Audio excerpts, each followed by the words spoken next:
warahmatullahi wabarakatuh guys. Gue hari ini telat nih mau ke rumah sakit. Hari ini gue mau jadi pembicara untuk workshop ya, workshop early warning system di rumah sakit gue. So ikutin hari ini apa yang gue lakukan. Check it out.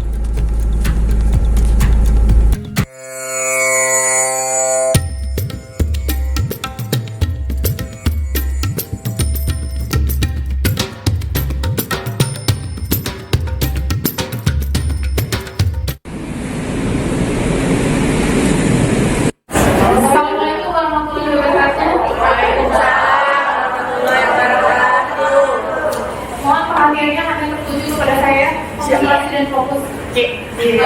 Hari ini saya mau terima kasih banget kepada teman-teman yang sudah bersedia hadir meluangkan waktunya. Mungkin tadi lagi ngurus anak, lagi cuci piring, tapi harus tetap datang ya. Makasih banget loh. Jadi kita hari ini akan melakukan sesuatu yang penting ya, workshop tentang early warning score ya. Ada yang tahu early warning score tuh mungkin yang di ruangan udah sering bikin ya, udah sering scoring. Ada yang tahu nggak? PJ-nya siapa ya PJ-nya? Di sini ada PJ lama nggak? Ada yang tahu nggak di sini EWS apa? Dia ada yang tahu ya. Tapi kita memang harus banget ya ikut workshop ini ya, karena pada nggak tahu EWS itu apa. Assalamualaikum warahmatullahi wabarakatuh. Waalaikumsalam. Sebelumnya saya mengucapkan selamat datang kepada para peserta yang sudah jauh-jauh datang dari berbagai provinsi ya, sudah sampai ke rumah sakit Anda Bekasi. Kita mulai aja untuk pembahasan pertamanya ada dua slide, ada dua presentasi yang akan dibahas hari ini. Yang pertama, kenapa kita perlu ke IWS ini, yang kedua bagaimana mengimplementasikan IWS di rumah sakit Anda Bekasi ya. Pertama, currently recognition critical illness by scoring system. Jadi IWS ini dibuat ya karena banyaknya kejadian pasien tiba-tiba amuk, tiba-tiba henti jantung, padahal kondisi henti jantung itu biasanya dia ada tanda-tanda dan kemudian nggak mungkin tiba-tiba henti jantung, tiba-tiba aku itu nggak ada. Biasanya orang-orang dengan penyakit jantung berhenti dia ada tanda-tanda biasanya 6 sampai 8 jam. Jadi 6 sampai 8 jam sebelum kejadian henti jantung dia ada tanda-tandanya, ada tekanan darah saya turun, nafas saya sesak, kayak gitu ya. Makanya dikembangkanlah sistem IWS ini supaya kita bisa mendeteksi lebih awal, bisa mendiagnosis, scoring, kemudian apa yang intervensi apa yang harus kita lakukan pada saat kejadian pasien gawat ya. Nah, di Eropa Resuscitation Council Guidelines for Resuscitation 2005, jadi udah mulai digunakan di sejak tahun 2005 ya. Nih, jadi kardiak arrest itu sering banget terjadi tiba-tiba mendadak dan sering terjadi di rumah sakit. Padahal di rumah sakit itu nggak boleh kejadian henti jantung mendadak itu nggak boleh, karena kan udah ada perawat, udah ada dokter di situ. Jadi harusnya ini bisa dikurangi. Jadi, tadi kata Pak Novi ya, kejadian COVID itu kalau bisa nggak ada. Ya karena harusnya kalau dengan IWS ini kita udah tahu nih, sebelum pasiennya henti jantung kita udah masuk di ICU dulu gitu. Jadi tanda-tandanya kalau bisa sih nggak perlu masuk ICU, udah kita obatin di ruangan. Jangan sampai telat, jangan sampai udah jelek, ya kita pindahin ke ICU, jangan.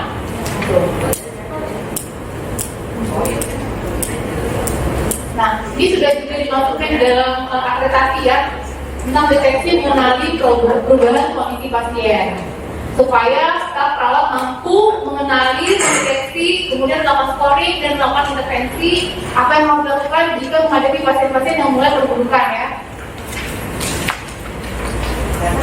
Nah, penyakit kritis itu adalah penyakit yang mungkin pasiennya bisa meninggal menuju ke kematian kayak gitu. Biasanya organ-organ jantungnya mulai gagal, misalnya kayak ada penyakit gagal ginjal, penyakit gagal jantung ya, kemudian penyakit paru-paru kronis, itu agak berbahaya. Kemudian untuk tanda-tanda vital itu sebenarnya bisa menjadi patokan kita untuk parameter jika terjadi perburukan pada pasien. Nah, ini nanti ada kaitannya dengan oksigen delivery. Oksigen delivery itu adalah oksigen yang dibawa oleh tubuh kita ke jaringan-jaringan tubuh kita sama konsumsi oksigennya. Jadi kita yang mengkonsumsi oksigen. Nanti ada yang bikin kita butuh oksigen lebih banyak daripada biasanya. Saya akan menjelaskan di slide berikutnya. Kemudian sistem ini akan melakukan scoring ya, dan akan melakukan eskalasi. Eskalasi itu apakah nanti dia akan jadi naik dari yang tadi hijau, jadi kuning, jadi merah, terus intervensinya juga mulai naik. Dari tadi yang cuma kayak perawat ruangan yang men-scoring, terus tiba-tiba harus ngajakin perawat PG-nya penanggung jawab, sampai panggil dokter jaga, sampai perlu panggil DPJP, sampai perlu panggil tim Code Blue. Nah, ini tadi tentang oksigen oksigen delivery transport ya. Oksigen delivery transport ini nanti akan dibawa oleh jantung, kemudian ambilnya dari paru-paru dulu, terus dibawa dari paru jantung. Itu butuh HB ya. Nanti di sini ada saturasi, ada HB di situ, kemudian nanti ada cardiac output sampai dengan PaO2 ya. Ada yang tahu kan PaO2 itu apa? Kalau di AGD kan sering kan PaO2 itu berapa? Pernah ada PaO2 di AGD? Pernah ya? Nah itu termasuk dalam rumus ini ya. Nah nilai PaO2 ini untuk kita yang normal itu 1000 ml per menit.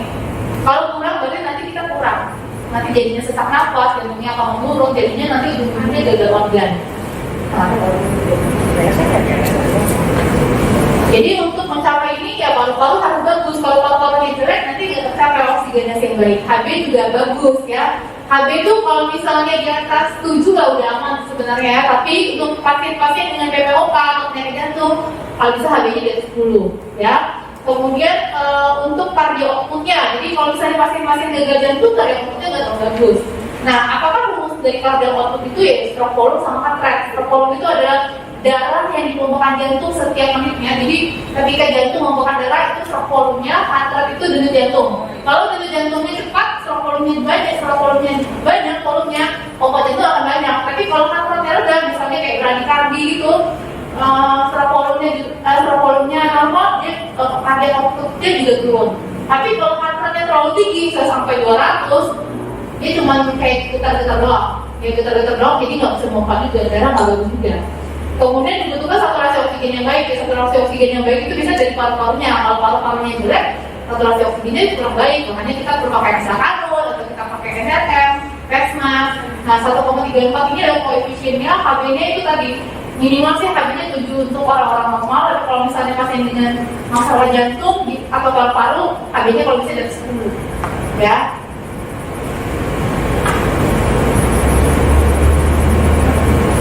Nah nanti tambah lagi dengan PaO2 dikali 0,03. PaO2 itu yang ada di AGD ya, nanti nilainya ini. Totalnya itu harus rata-rata di antara 1000 ml per menit. Nah ini tadi sama ya, dipegang formulir LWS ya. Bisa dibaca parameter-parameternya. Parameter LWS yang dipakai di Anda itu ada tekanan darah ya, yang dipakai sistoliknya berapa ya. Kemudian nadinya, terus heart rate ya, nadi itu denyut nadi aja. Kalau misalnya susah dengan heart rate kan harus pakai stetoskop, kita pakai denyut nadi aja. Denyut nadinya benar-benar diukur, dihitung ya, berapa ya, 1 menit itu berapa. Pernapasannya dihitung, RR-nya, suhu berapa, kemudian saturasi oksigen. Ya oksigen itu maksudnya dipakai device atau enggak, device itu maksudnya dipakai hexakanul atau dia pakai Pexmas atau pakai NRM. Semuanya itu kalau dia pakai alat itu nilainya 2. Kalau dia nggak pakai alat dia nilainya 0. Saturasi itu nilainya kalau di atasnya 6 itu nilainya 0. Jadi skor-skornya sesuai dengan yang ada di sini ya. Terus kalau tingkat kesadaran, kalau sadar itu nilainya 0. Terus kalau misalnya dia nggak sadar itu nilainya 2 ya maksudnya. PP itu maksudnya verbal, jadi kalau kita mesti panggil dia baru melek, atau P kita mesti kasih nyeri dia baru melek, atau dia benar-benar sadar. Itu unresponsiveness ya. Tekanan darah itu sama ya, kalau di atas 220 nilainya 3 ya. Kalau di bawah 81 bawah nilainya 33 gitu. Nanti setelah kita scoring ini, scoringnya berapa totalnya dari semuanya parameternya itu akan kita dapatkan nilainya apakah putih, biru, oranye atau merah ya, nilai UMS ya. Kalau skornya 0 berarti observasinya per 12 kali. Tapi kalau di sini kan persif ya, persif itu per 14 kali. Nanti kita akan bahas ini lebih bahas lagi di whole implementation PWS ya, di presentasi berikutnya.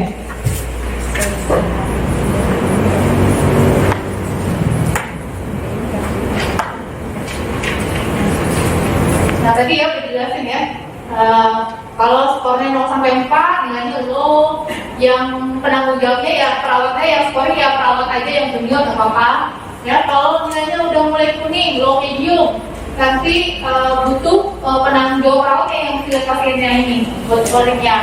Kalau nilainya medium, orangnya harus panggil dokter jaganya, kalau bisa sampai DPJP-nya ya, dokter jaganya. Kalau DPJP-nya nggak ada, telepon DPJP-nya untuk menilai intervensi apa yang butuh untuk pasien ini ya. Kalau misalnya 7 atau lebih udah panggil tim Codegroupnya, tim rapid respon cepatnya ya. Kalau nggak ada tim rapid responnya, telepon aja seluruh operator, hubungin biar ngasih tolak gitu ya, ngasih pengumuman. Nanti dokter ICU, dokter sama penanggung jawab ruangan datang melihat pasien ini. Tapi sebelum pasien ini datang, misalnya terjadi perburukan, terjadi henti jantung, perawat ruangannya dulu yang ada dulu di situ yang membantu untuk RGP sampai dengan pasien tetap langsung tarik kalau emergency dan lain-lain ya. Kalau yang orangnya sampai merah ini, orangnya itu biasanya udah siap-siap kalau bisa pertimbangan untuk pindahin ke ICU. Sedangkan yang merah ini biasanya kita siap-siap untuk ke ICU, gitu ya. Ini tadi udah dijelasin ya. Nah, ini tadi yang kita bilang ya, delivery oksigen sama oksigen consumption ya. Nah, supply, jadi kita itu untuk bernafas itu kita punya supply ya. Supply itu paru-paru yang bagus, saturasi yang bagus, HG-nya juga bagus. Nah, kapan supply itu turun? Jika terjadi hipovolemi, jadi volume tubuh kita itu kurang, misalnya orang-orang yang dehidrasi, kalau cairan stroke hemoragik, jadi supply itu turun. Kemudian yang kita butuh oksigen kan untuk bernafas kan. Nah, kalau desaturasi itu pasien-pasien paru-paru, pasien PPOK, ya. Saya desaturasi sama low cardiac output, pasien-pasien yang jantung CHF yang ejection fraction-nya itu di bawah 50%, biasanya low cardiac output. Jadi ini hati-hati di pasien ini karena suplainya itu rendah untuk memberikan oksigen di tubuhnya itu rendah ya. Nah, sedangkan ada juga konsumsi oksigen, jadi kita ada supply, kita juga butuh oksigen kan untuk bernafas ya. Nah, kapan oksigennya konsumsi kita sampai naik? Jika kita misalnya sepsis ya, sepsis demam, metabolic state-nya, misalnya pasien-pasien hipertiroid itu metabolic state-nya naik ya, jadi dia lebih cepat denyut jantungnya, napasnya lebih cepat, dia butuh oksigen lebih banyak daripada orang biasa ya. Sama increase muscle activity, jadi pasien-pasien yang RR-nya 35 kali ke atas itu biasanya dia butuh oksigen lebih banyak karena dia napasnya cepat, jadi peningkatan otot, aktivitas otot ya. Kemudian pasien yang awakening, maksudnya pasien-pasien yang terintubasi tapi bangun.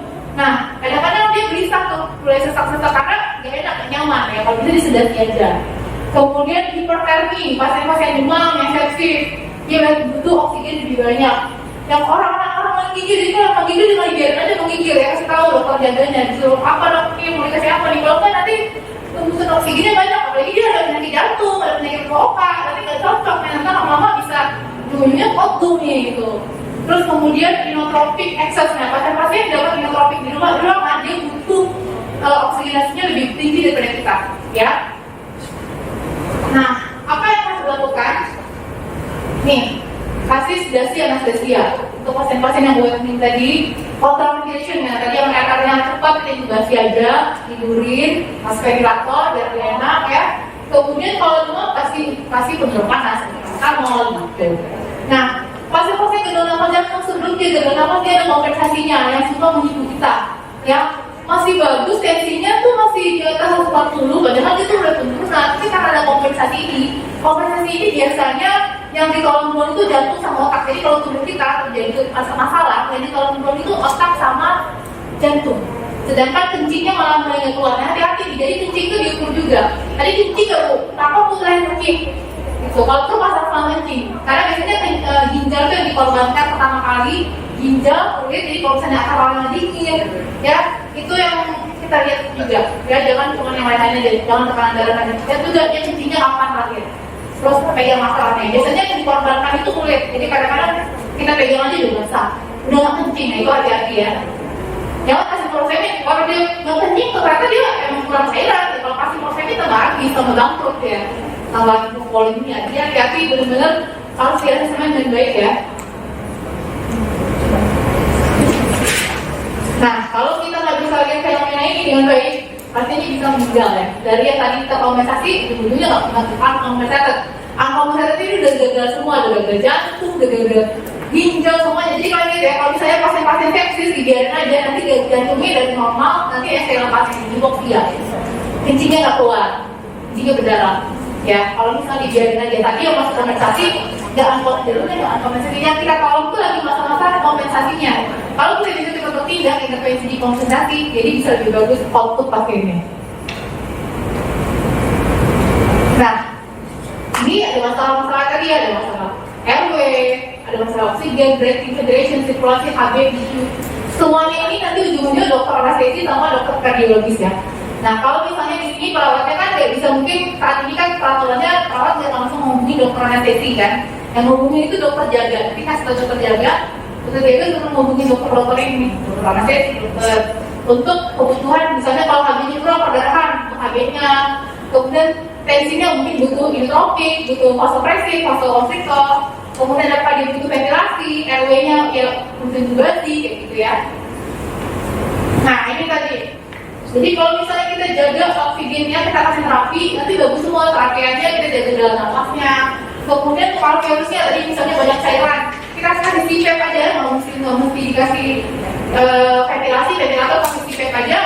Awal virusnya tadi yang isi cairan itu yang kempes bisa nembang gitu. Kemudian jadinya oksigenasinya jadi bagus di darah ya. Kemudian oksigen itu kalau banyak di darah bisa kalau bisa keracunan bisa vasokonstriksi, tapi awal-awal dia bisa bikin vasodilator dan inotropik yang baik juga ya. Nah tadi kita sebut pin code blue. Nah pin code blue ini sebenarnya harus dibentuk nih, jadi visinya adalah dokter yang sudah terlatih sama perawat, kalau bisa perawat yang memang mengerti tentang ICU.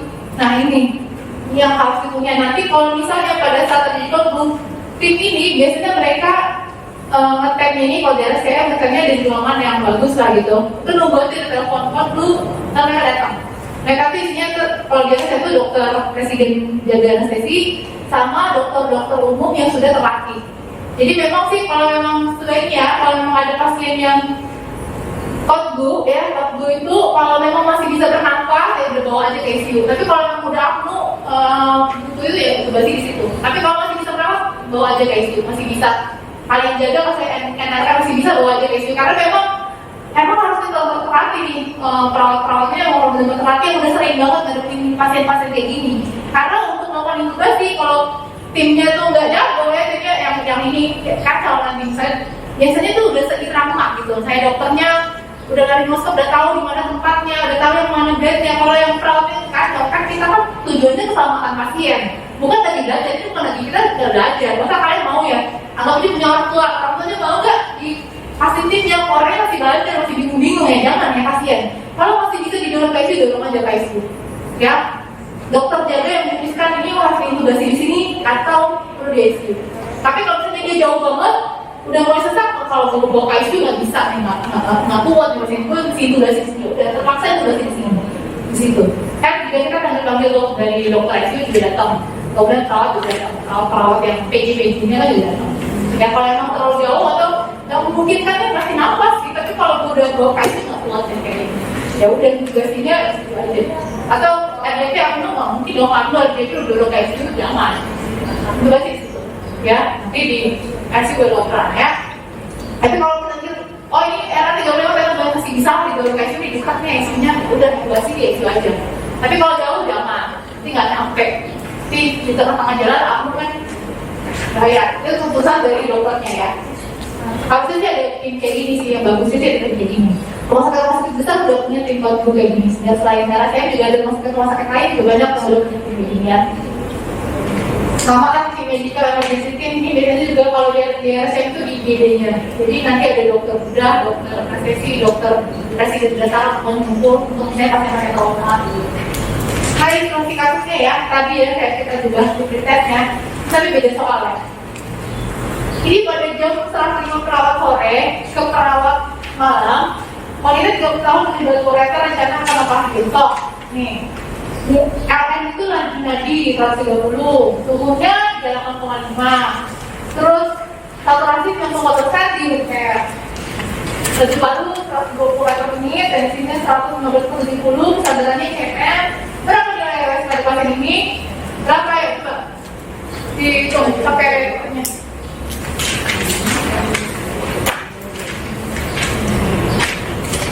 Kamu hitung pakai kertas ya, berapa ya?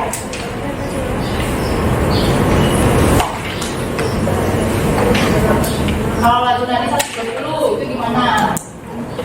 Di 3 ya, kalau laju nadi 120 di 3. Kemudian RR-nya 20 kali ganti di 0 gitu ya. Suhunya 38,5, berarti di 60.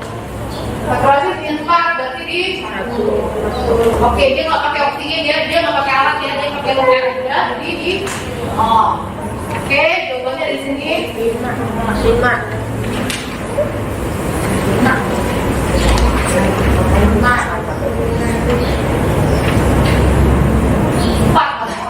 Beda. Nih, bilangnya rekannya 0, saturasi 1. Nah, kalau dia 1 sampai 4, bedanya apa? Low. Kalau low itu dia butuh perawatan yang PJ-nya ya, PJ-nya yang perlu kasih pembinaan klinisnya. Apakah ini mau dinaikin jadi ke tinggi atau low aja? Kalau low itu biasanya berapa jam? Nanti berapa jam sekali ya kalau low? Nah, itu di kedua ya, contoh kedua.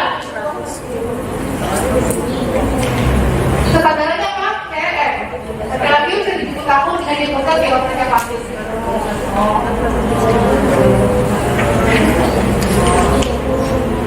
Tensinya nilainya berapa tuh tensinya? Sehat nilainya? RR? 3 ya? Ini suhunya gak ada nih. Saturasi? Pakai alat ya, oksigen, pakai PSPS ya, ada berapa?